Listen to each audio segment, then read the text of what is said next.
Shalom Bapak Ibu. Mari kita membaca firman Tuhan di dalam Roma pasal 11. Surat Roma pasal 11 ayat 25 sampai dengan ayat yang ke-36. Saya mengajak kita untuk baca bergantian. Saya baca ayatnya ganjil, saudara baca ayatnya yang benar. Surat Roma pasal 11 ayat 25, demikian firman Tuhan. Sebab saudara-saudara, supaya kamu jangan menganggap dirimu pandai, aku mau agar kamu mengetahui rahasia ini. Sebagian dari Israel telah menjadi tegar, sampai jumlah yang penuh dari bangsa-bangsa lain telah masuk. Seluruh Israel akan diselamatkan, seperti ada tertulis, dari Sion akan datang dengan khusus, Ia akan menyingkirkan segala kepastian daripada Yakob. Dan inilah perjanjianku dengan mereka, apabila aku menghapuskan dosa mereka. Mengenai itu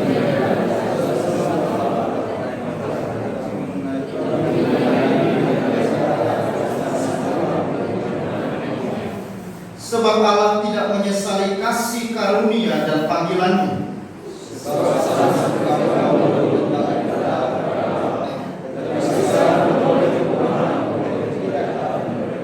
Demikian juga mereka sekarang tidak taat, supaya oleh kemurahan yang telah kamu peroleh, mereka juga akan beroleh kemurahan.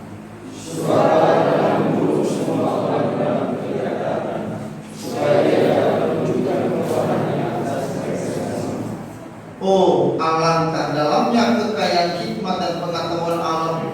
Sungguh tak terselidiki keputusan-keputusannya, dan sungguh tak terselami jalan-jalannya. Sebab siapa yang melakukan atau siapa yang pernah menjasa-jasanya, atau siapakah yang pernah memberikan sesuatu kepadanya sehingga ia harus menggantikannya? Sebab segala sesuatu kepadanya Dia yang memberinya.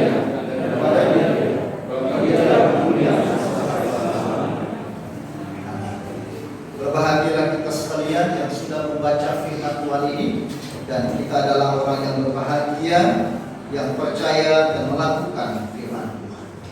Saudara-saudara yang dikasihi oleh Tuhan, banyak orang mengira bahwa hidup mereka ditopang oleh kekayaan yang mereka miliki, dan juga mengira bahwa hidup mereka dijaga oleh sebuah prestasi yang telah mereka capai. Namun sebenarnya saudara-saudara, kita hidup karena kemurahan Tuhan, karena kebaikan Tuhan saja. Tuhan menyatakan kemurahannya secara luar biasa kepada kita.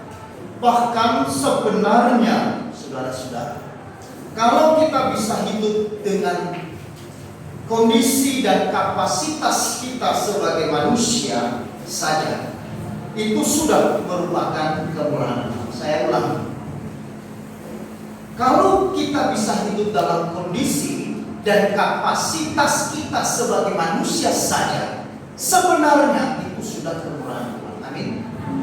Saudara-saudaraku yang terkasih dalam Tuhan, Tuhan mendesain manusia, Tuhan mendesain tubuh kita ini dengan luar biasa, ya, dan menempatkan bagian-bagiannya pada posisi dan tempat yang tepat.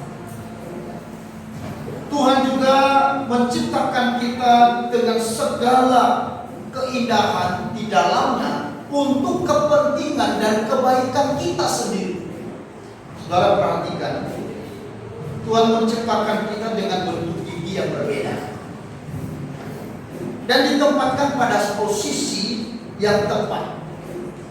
Gigi di depan dibuat tajam untuk menggigit bila kita makan. Gigi geraham ditempatkan di belakang. Saudara bayangkan, kalau posisi ini ditukar, gigi geraham di depan, lalu gigi di depan di belakang, kira-kira gimana? Tuhan menciptakan tulang kita dalam seluruh tubuh. Saudara tahu berapa? 206 tulang. Dan tulang-tulang itu ditempatkannya pada posisi yang tepat, dan tulang itu dibuat dengan disambung-sambungkan pada titik-titik tertentu yang memungkinkan kita bisa menepuk tangan, kita bisa mengangkat kaki kita. Bayangkan saudara-saudara, kalau tulang di dalam tubuh kita, saudara-saudara, tidak ada sambungannya, apa jadi? Kita seperti tiang listrik. Bisa mengerti?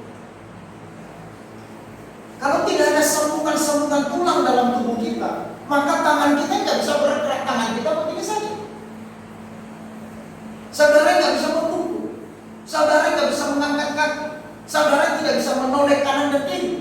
Saudara hidup seperti robot. Kenapa? Karena tulangnya tidak ada sambungan. Tetapi Allah di dalam kemurahan yang mendesain tubuh kita dengan begitu unik, begitu indah. Tulang yang terdiri dari 206 tulang dalam tubuh kita ditempatkan pada posisi yang tepat, tidak salah. Saudara-saudara, dari sumber rambut manusia, hanya rambut bagian kepala yang tumbuh terus. Bayangkan, kalau semua rambut seluruh tubuh kita tumbuh seperti tumbuhnya rambut,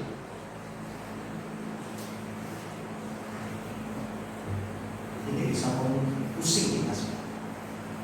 Misalkan bulu hidung tumbuh terus, saudara bisa bayangkan bulu hidung saudara 1 meter panjangnya. Karena rambutnya, tapi luar biasa, Tuhan mendesain dengan begitu luar biasa. Hanya rambut di kepala yang dibiarkan tumbuh terus. Rambut di bagian yang lain ada, tetapi dia tidak tumbuh seperti rambut kita, betul?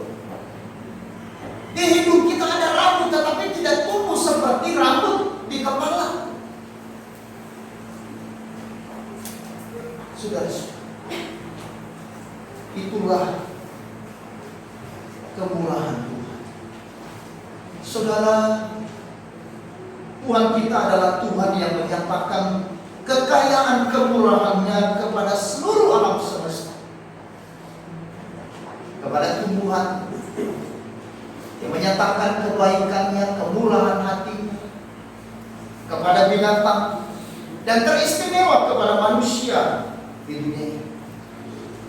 Tetapi secara khusus bagi orang percaya yang menyatakan kemurahan kepada kita, saudara-saudara, yaitu meliputi ada 4. Yang pertama, saudara-saudara, kemurahan Tuhan atas kita itu meliputi kemurahan-Nya atas keselamatan kita. Di dalam Roma pasal 9 ayat 15 dan ayat yang ke-16. Mari kita baca bersama-sama. Roma pasal 9 ayat 15 dan ayat yang ke-16. Saya bacakan.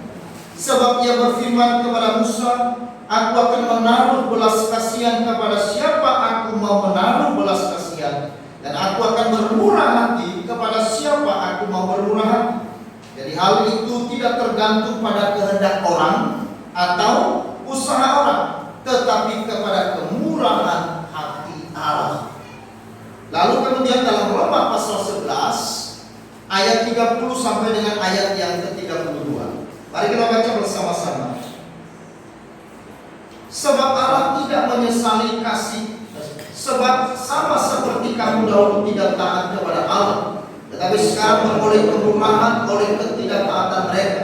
Demikian juga mereka sekarang tidak taat, supaya oleh kemurahan yang telah kamu peroleh, mereka juga akan beroleh kemurahan. Sebab Allah telah mengurung semua orang dalam ketidaktaatan, supaya Ia dapat menunjukkan kemurahan-Nya atas mereka semua. Saudara-saudara, kemurahan Allah kepada manusia, secara khususnya kepada orang beriman, kepada orang percaya, itu adalah kemurahan atas keselamatan kita. Keselamatan kita, saudara-saudara, Ini adalah anugerah. Keselamatan kita tidak tergantung pada kehendak orang atau pada usaha seseorang, tetapi tergantung kepada kemurahan hati Allah. Makanya di dalam Efesus pasal 1 ayat yang keempat, Tuhan telah memilih kita sebelum dunia dijadikan. Menurut kekayaan kasih karunia, menurut kerelaan hatinya, ini yang disebut dengan kemurahan Allah. Kemurahan Allah itu didasarkan pada hati Allah yang berbelas kasihan kepada siapa yang mau berbelas kasihan. Maka kalau saudara dan saya ada pada hari ini semua karena kemurahan Tuhan. Kalau saudara boleh menerima keselamatan yang pasti, keselamatan yang kekal di dalam Kristus Yesus yang telah mengaruniakan, itu bukan karena kita, bukan karena kebaikan kita, bukan karena perbuatan-perbuatan baik kita. Alkitab jelas mengatakan tidak ada seorang pun yang diselamatkan oleh karena perbuatan baik.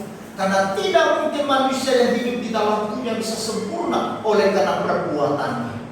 Manusia adalah manusia yang berdosa, dan dosa merusak seluruh tatanan hidup manusia, sehingga menyebabkan manusia tidak punya daya untuk menyelamatkan dirinya.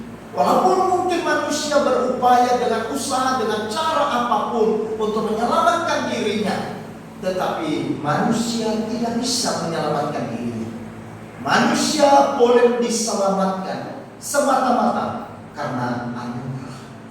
Saudara-saudaraku yang terkasih, jadi anugerah keselamatan yang Allah berikan itu gratis. Saya berikan secara cuma-cuma. Kenapa, saudara? Karena kita tidak bisa membayarnya dengan apapun. Juga karena terlalu mahal harganya. Sehingga Allah harus memberikan dengan cuma-cuma, karena manusia tidak mungkin bisa mendapatkannya, karena manusia tidak bisa membayarnya, karena harga dari keselamatan kita adalah terlalu besar. Maka itu sebabnya saudara-saudara, keselamatan itu gratis, keselamatan itu bersifat anugerah, tetapi tidak murahan. Amin. Anugerah keselamatan gratis diberikan dengan cuma-cuma kepada semua manusia yang mau menerimanya, tetapi tidak murah. Maka kalau saudara dan saya menerimanya, itu bukan karena keselamatan itu murah, bukan karena keselamatan itu adalah sederhana, tetapi karena memang manusia tidak mungkin bisa membayarnya. Karena tidak mungkin manusia bisa mendapatkannya dengan apapun. Saudara-saudaraku yang terkasih, inilah bukti cinta Tuhan kepada kita. Inilah hati dan kemurahannya kepada manusia. Dia tahu manusia tidak bisa mampu menyelamatkan diri. Ibarat manusia yang saat itu jatuh di dalam lumpur yang hidup. Di dalam lumpur yang hidup, manusia tidak bisa menolong dirinya sendiri. Semakin dia berusaha, semakin dia bergerak, semakin dia mencoba untuk menyelamatkan dirinya dalam lumpur hidup, apa yang terjadi? Manusia akan termakin terperosok di dalam. Maka orang yang ada di dalam lumpur hidup, maka hanya ada satu cara untuk menyelamatkan. Harus ada penolong di luar dari diri. Siapa? Itu adalah Tuhan. Ketika manusia sudah jatuh dalam dosa, kita mengatakan kita adalah manusia yang telah ada di dalam kuasa daripada Allah, kuasa daripada dosa, kuasa dari kegelapan, sehingga manusia tidak bisa melihat terang. Manusia tidak mengerti jalan. Manusia tidak tahu kemana dia menuju. Manusia tidak tahu arah hidupnya. Manusia tidak mengerti sasaran dari hidupnya. Manusia tidak mengerti apa yang harus dia lakukan, karena dikuasai oleh kegelapan. Maka kalau saudara dan saya sekarang mengerti tujuan hidup saudara, saudara sekarang memahami kenapa saya ada, kenapa saya hidup, kenapa Tuhan masih memberi kesempatan bagi saya untuk bernafas. Karena Tuhan punya tujuan dalam hidup saya. Karena Tuhan ingin di dalam sisa hidup saya boleh memuliakan Allah, saya boleh dipakai oleh Allah. menjadi alat bagi kemuliaan. Nah, saudara-saudara yang dikasih dalam Tuhan, itulah pemberian dari Allah. Allah memberikan berdasarkan kemurahan dan kebaikan hatinya pada kita. Allah memberikan sesuatu kepada kita, memberikan pemberian yang istimewa kepada kita, dilandasi pada hati yang mengasihi kepada kita. Saudara, ada seorang pria yang sedang memikirkan hari ulang tahun mama mertuanya. Lalu pria ini dia pikir, nanti besok mama mertua saya ini ulang tahun. Kira-kira apa yang terbaik, kado yang terbaik yang saya bisa berikan kepada mama mertua? Mama mertuanya ini, saudara-saudara, terkenal karena kaya raya, tetapi juga terkenal karena pelitnya, kemudian cerewet dan judes lagi. Lalu kemudian tibalah hari ulang tahun bagi mama mertua dari si pria ini. Lalu kemudian dia datang dan dia menyampaikan, "Mama, saya ucapkan selamat ulang tahun. Dan saya hari ini memberikan kado yang sangat istimewa kepada mama." Mamanya penasaran, kadonya apa? "Saya sudah membeli 9 tanah kuburan di kota ini." Mamanya kaget. "Apa-apaan kamu? Kenapa kok kasih hadiah sebidang tanah kuburan?" Lalu pria ini yang kebetulan menantunya dia mengatakan, "Ini tidak ada maksud apa-apa, Mama. Ini kebetulan saja ada tawaran tanah kuburan yang harganya sangat murah. Dan Mama tahu kan, di kota ini tanah kuburan makin hari makin mahal kan? Jadi saya tidak bermaksud apa-apa." Akhirnya mamanya mengerti. Lalu setelah itu dia peluk mama mertuanya dan dia cium pipi. Saudara-saudara yang dikasih oleh Tuhan, lalu setahun berlalu, tiba kembali hari ulang tahun dari mama mertua. Datanglah si menantu pria. Waktu dia datang, kemudian sekarang yang bertanya adalah mama mertua. Dia berkata, "Anakku, kamu tidak bawa apa-apa kan? Apa yang kamu berikan kepada mama mertuamu hari ini di ulang tahun kali ini?" Lalu kemudian menantunya dia mengatakan, "Ma, kali ini aku tidak membawa apa-apa dan tidak memberikan apa-apa untuk Ma." "Loh, kenapa kamu kok begitu? Kenapa kamu kok tidak membawa hadiah kepada Mama? Dasar kamu menantu tidak tahu diri." Lalu menantunya mengatakan, "Loh, bagaimana berkata seperti itu, Ma? Iya, ulang tahun mama mertua kamu nggak bawa kado.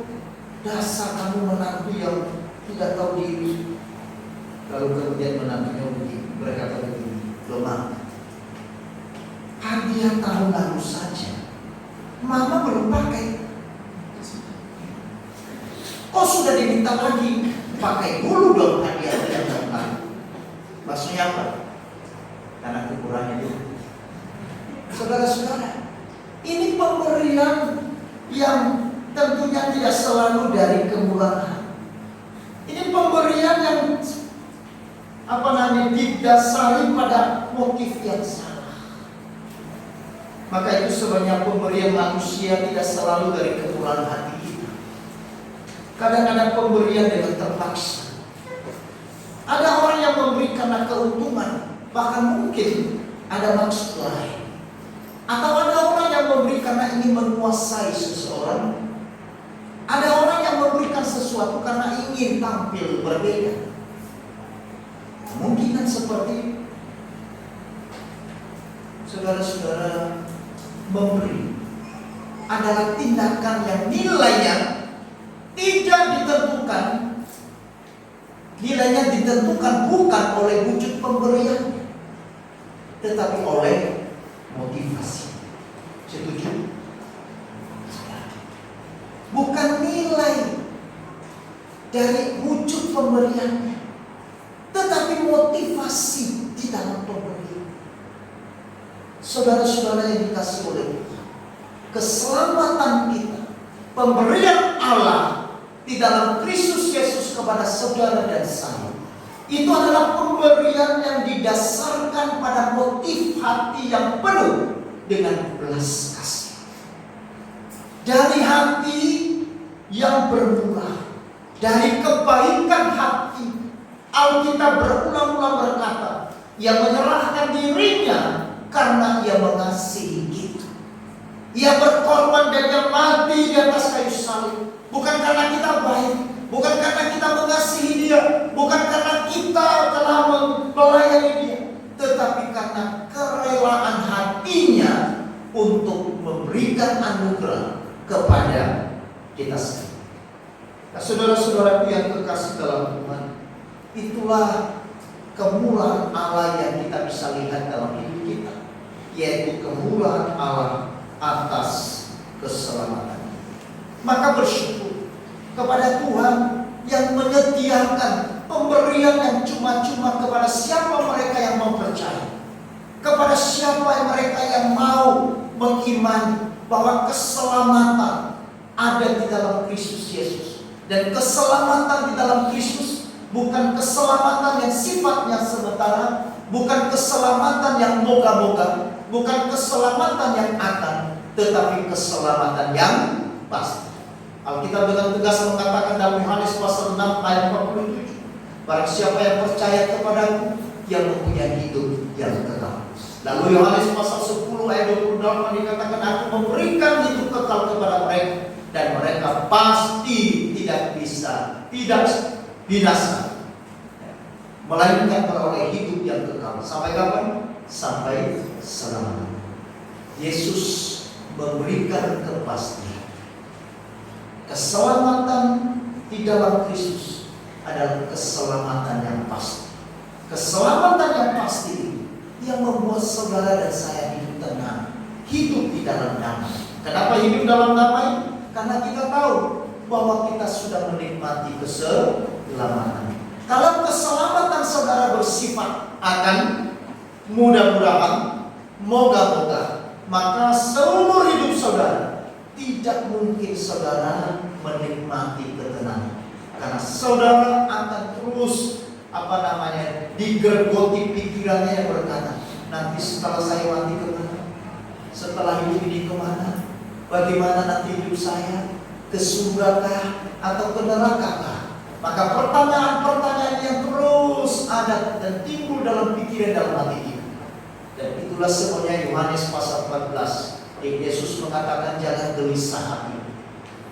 Percayalah kepada Allah dan percaya juga kepada Kristus. Aku telah menyediakan tempat bagi, supaya di mana aku berada, kamu pun berada. Saudara-saudara yang kekasih dalam Tuhan, itulah sebabnya kita adalah orang yang sudah diselamatkan.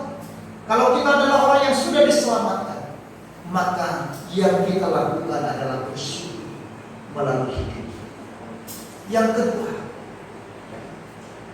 kebaikan, Ayat Tozer mengatakan kebaikan Allah yang mendorongnya untuk memberikan berkat setiap hari dilimpahkannya kepada kita. Saudara perhatikan, kalau Tuhan memberkati kita, memelihara kita, itu semua karena kebaikan Allah. Itu semua karena kemurahan hati Allah. Dan itu yang mendorongnya untuk memberikan berkat yang setiap hari dilimpahkan kepada kita. Karena kebaikan hati, karena kemurahan hati. Saudara-saudara, yang kedua, kemurahannya atas tersedianya pengampunan dosa bagi kita. Kemurahan hati Allah, kekayaan kemurahannya kita nikmati melalui apa? Kemurahannya atas tersedianya pengampunan dosa bagi apa jadinya kalau tidak tersedianya pengampunan dosa bagi kita? Kita akan menjadi manusia yang binasa. Tetapi bersyukur karena di dalam Kristus Ia bermurah hati. Ia mampu menerima siapapun kita. Dia tidak peduli siapapun kita. Saudara lihat 3 lagi. Ini adalah seorang wanita yang berzina, yang waktu itu dihakimi oleh seluruh orang Israel dan hendak mau dilempari dengan batu. Tetapi Yesus berkata, siapa yang tidak berdosa, biarlah ia yang dahulu melemparinya dengan batu. Lalu ketika itu satu persatu orang-orang Farisi, orang-orang Yahudi meninggalkan perempuan yang berdosa. Lalu seketika semua orang meninggalkan perempuan ini dan tidak ada satupun yang melempari dia dengan batu. Dan Yesus mengatakan, aku pun juga tidak melemparimu dengan batu, tetapi aku berkata kepadamu, jangan berbuat dosa. Yesus menerima kita apa adanya. Amin. Inilah kasih Allah yang suci, kasih Allah yang sempurna, karena yang mau menerima siapapun saudara, apapun latar belakang saudara. Tetapi ketika dengan rendah hati engkau datang kepadanya dan memohon pengampunan, maka pengampunan itu akan disediakan. 1 Yohanes pasal 2 ayat 1 dan 2 dikatakan, anak-anak, hal-hal ini kutuliskan kepada kamu, supaya kamu jangan berbuat dosa. Namun jika seorang berbuat dosa, kita mempunyai seorang pengantara pada Bapa, yaitu Yesus Kristus yang adil. Dan ia adalah pendamaian untuk segala dosa kita. Dan bukan untuk dosa kita saja, tetapi juga untuk dosa seluruh dunia. Kristus mati di atas kayu salib, memberikan kesempatan bagi seluruh manusia, seluruh dunia yang berdosa untuk datang mendapatkan pengampunan dengan hati yang benar. Saudara-saudaraku yang terkasih dalam Tuhan, pengampunan dosa tidak ditebus dengan kerbau.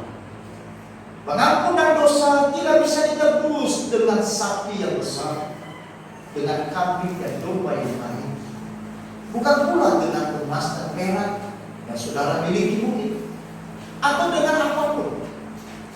Tetapi pengampunan Tuhan bagi dosa saudara dan saya itu tidak bisa ditebus dengan apapun, tapi ditebusnya dengan pengorbanan Yesus.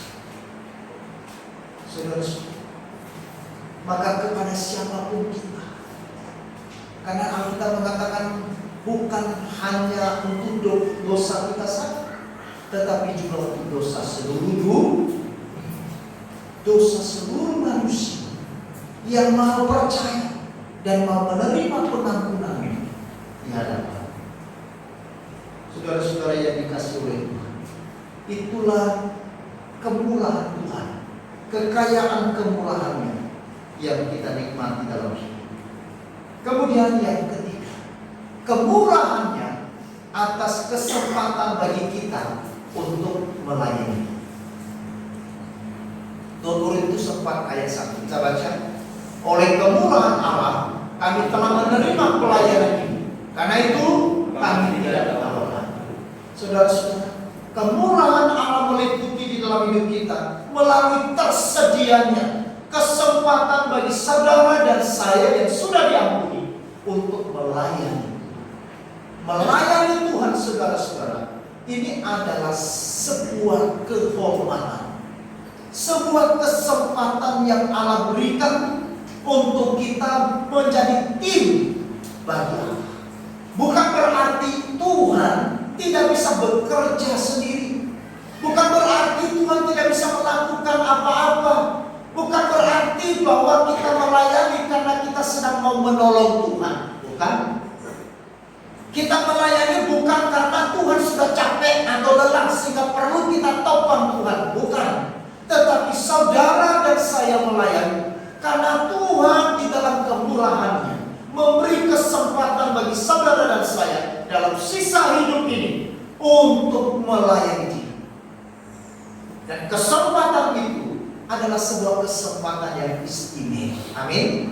Kita melayani Tuhan, kita melakukan pekerjaan-pekerjaan yang baik dalam hidup kita, bukan supaya kita masuk surga, bukan supaya kita dapat pahala, bukan supaya kita dapat ini dan itu, tetapi kita melayani Tuhan karena Allah memberi kesempatan bagi kita untuk melayani Dia karena kemurahan hati-Nya. Karena kita telah diselamatkan, karena kita sudah ditebus, karena kita sudah diampuni,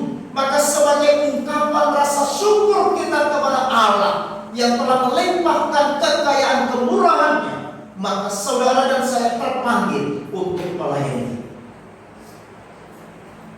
Saudara-saudara, Paulus mengerti betul hal ini. Sehingga dia berkata, oleh kemurahan Allah kami telah menerima pelayanan ini. Paulus itu bukan orang biasa. Paulus itu orang yang luar biasa. Sebelum dia mengenal Yesus dan bertobat kepada Yesus, dia adalah orang yang sangat dihormati pada zaman ini. Dia adalah orang yang sangat punya kuasa, power di tengah-tengah umat Israel. Tetapi ketika dia mengenal Yesus secara pribadi, dia menyadari dirinya bukan siapa. Ia mulai mengerti apa arti kemurahan Allah. Ia mulai memahami kekayaan kemurahan Allah yang Tuhan berikan dalam hidup. Waktu itu Paulus melayani bahkan sampai seumur hidupnya. Bahkan di akhir hidupnya, dia mempersembahkan hidupnya untuk menjadi korban. Karena dia dibunuh, karena dia memberitakan kebenaran. Dia menyatakan berita pertobatan kepada orang-orang yang di Roma. Tetapi saudara-saudara, Paulus berkata, semuanya itu pun karena kemurahan Allah. Amin. Bahkan di dalam Filipi pasal 1 ayat 29 dikatakan, bukan hanya percaya saja itu adalah karunia Allah, tetapi penderitaan pun adalah karunia Allah. Paulus melihat bahwa ketika dia masuk penjara, ketika dia dianiaya, ketika dia dalam kesulitan, itu pun adalah bagian dari anugerah Allah. Karena sebelum dia mengalami hal itu, Yesus telah mengalami terlebih dahulu. Makanya di dalam Markus pasal 10 ayat 45, Tuhan telah melayani kita terlebih dahulu. Maka itu sebabnya kita melayani Dia. Kristus telah melayani kita terlebih dahulu, maka sekarang kita melayani. Kalau Kristus tidak melayani kita terlebih dahulu, tidak mungkin kita tahu bagaimana kita harus melayani. Kalau Yesus tidak melayani kita terlebih dahulu, maka tidak mungkin kita bisa melakukan pelayanan hari ini. Kalau Kristus tidak menderita terlebih dahulu, tidak mungkin kita mengerti bahwa penderitaan hari ini adalah anugerah bagi kita yang percaya. Kesulitan, tantangan, persoalan bukan jadi monster yang menakutkan, tetapi penderitaan, kesulitan, pergumulan yang saudara dan saya hadapi, justru ini kesempatan untuk melihat apa?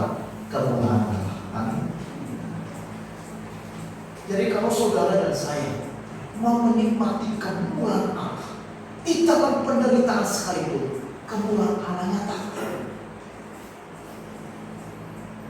Ini disaksikan oleh orang-orang percaya yang terdahulu, disaksikan oleh mereka yang tercatat dalam Alkitab. Dan kita juga mendengar kesaksian dari teman-teman kita yang sedang mengalami pergumulan, tetapi di dalamnya kemurahan Allah dinyatakan. Atau mungkin saudara punya pengalaman secara pribadi, di dalam engkau menghadapi kesulitan yang berat, tetapi di dalamnya ada kemurahan Allah.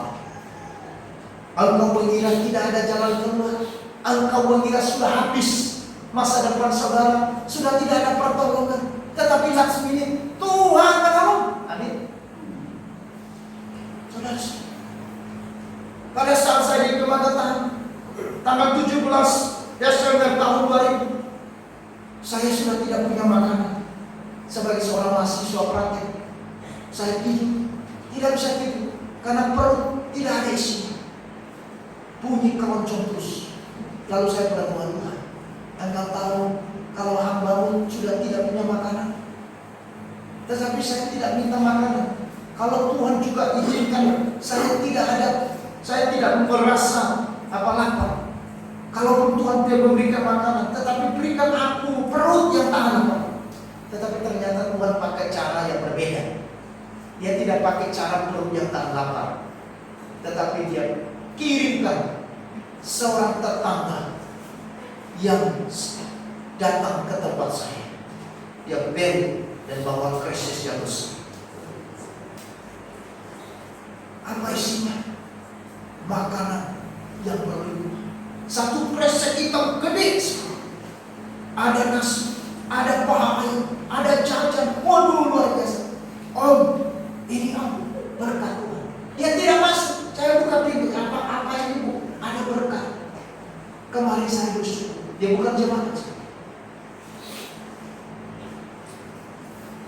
tetangga. Kenapa bisa? Apa saya sudah mengemis dengan dia? Tolong, tidak ada makanan, bikin saja. Atau saya kasih di Facebook, hamba Tuhan lagi puasa karena tidak ada makanan. 5 menit sudah datang orang, ya kan? Coba kalau saya buat Facebook, saudara datang tidak bawa makanan untuk hamba Tuhan. Malu dong, masa jemaat biarkan pendetanya mati kelaparan. Tega banget, ya kan gitu. Waduh, ini cepat-cepat, mungkin kirim crash. Tolong makanan untuk pendeta Noel lagi mati kelaparan. Tidak, tapi siapa yang kirimkan? Kenapa? Kemudian. Jadi di dalam kesulitan pun sebenarnya sudah di dalam ada kemuliaan.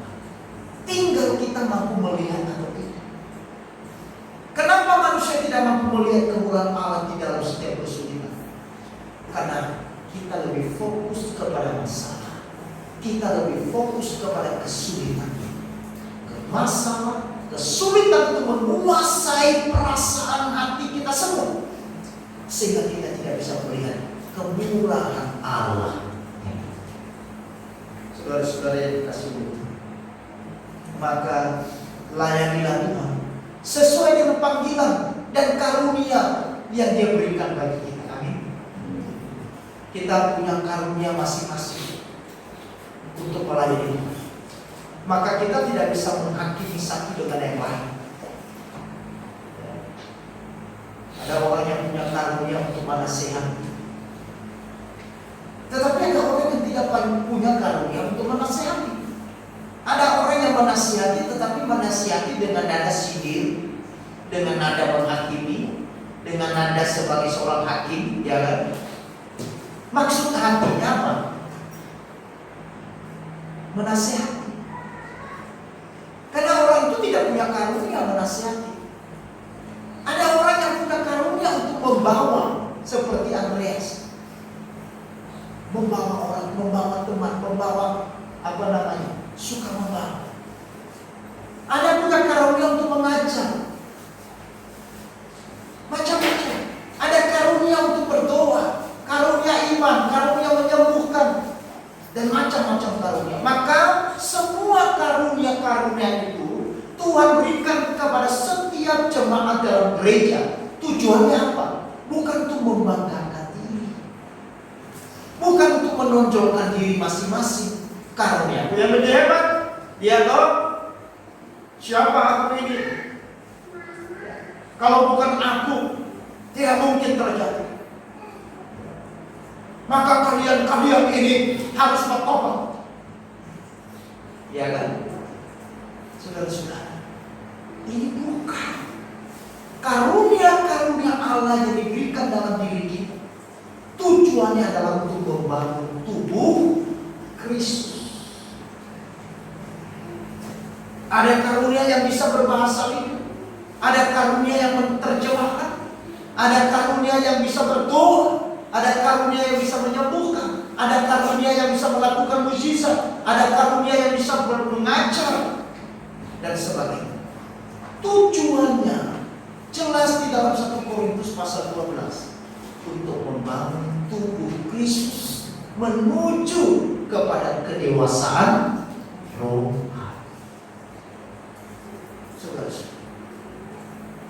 Maka mari kita melayani Tuhan, karena melayani Tuhan adalah bagian dari kemurahan Allah bagi kita. Kemudian yang terakhir, kemurahannya atas kelayakan menikmati segala kemurahan Tuhan sepanjang hidup. Kekayaan kemurahan Allah bagi kita, itu kita bisa nikmati. Bagaimana Tuhan menolong kita. Mazmur 23 ayat 6, kebajikan dan kemurahan belaka akan mengikuti aku seumur hidup, dan aku akan diam dalam rumah Tuhan sepanjang masa. Pasal 30 ayat 6, sebab sesaat saja ia murka, tetapi seumur hidup ia murah hati. Sepanjang malam ada tangisan, menjelang pagi terdengar sorak. Jadi Tuhan menyertai menyertai hidup kita sepanjang hidup ini dengan apa? Kemurahan. Maka sebagai orang percaya, saudara-saudara, kita harus sadar bahwa totalitas hidup kita dipegang, dikendalikan dan dikontrol oleh Tuhan. Amin. Makanya di dalam Roma pasal 11 ayat 36, mari kita baca 1, 2, 3. Sebab segala sesuatu adalah dari Dia dan oleh Dia dan kepada Dia. Bagi Dialah kemuliaan sampai selama-lamanya. Hidup kita secara totalitas dipegang, dikendalikan, dikontrol oleh Tuhan. Karena itu kita hidup bukan karena kepemilikan, kekayaan, ataupun prestasi baik kita, tetapi kita hidup oleh kemurahan Tuhan. Maka nikmatilah segala kemurahan-Nya dengan hati yang penuh dengan puji dan syukur kepada Allah. Setiap kita yang sudah menikmati kemurahan Allah, setiap kita yang mengaminkan bahwa saya ada hari ini karena kemurahan Allah, saya bisa dan saya bisa mengerjakan ini semua karena kemurahan. Maka respon kita adalah, mari kita hidup dengan hati yang memuji Allah senantiasa, menyembah Dia senantiasa, dan bersyukur kepada Dia senantiasa.